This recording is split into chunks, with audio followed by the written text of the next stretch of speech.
Hello guys, welcome back to my channel. তো সন্ধ্যাবেলায় একটু আদা দিয়ে চা বসিয়ে দিয়েছি, আর অন্য গ্যাসেতে বসাচ্ছি ছেলেটার জন্য ম্যাগি। কারণ অনেক দিন হয়ে গেল ওকে আমি ম্যাগি দিইনি, খুব একটা পেটের একটু সমস্যা হচ্ছিল, সেই জন্য বড় ছেলে বললো খাবে না, তো সেই জন্য তার বসাইনি, আর ছোটোটার জন্য একটু অল্প করে বসিয়ে নিলাম।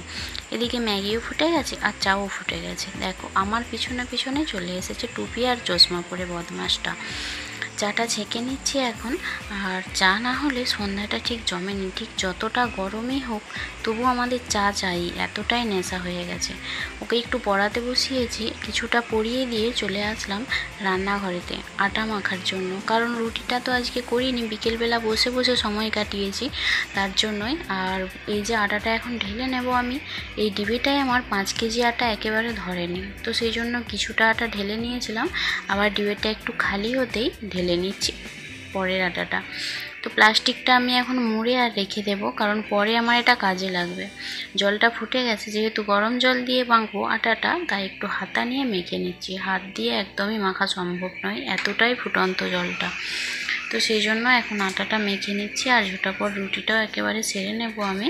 কারণ আবার যদি আমি আসি পরে, তাহলে পড়ানোর আমার একটু অসুবিধা হবে, সেই জন্যই একদিকে বেলে নিচ্ছি একদিকে করে নিচ্ছি। যেহেতু আমাদের দিনের বেলা তরকারি দিয়ে রুটি খাওয়া হয়, অসুবিধা কিছু হয় না খুব একটা, যেদিনের তরকারিটা থাকে।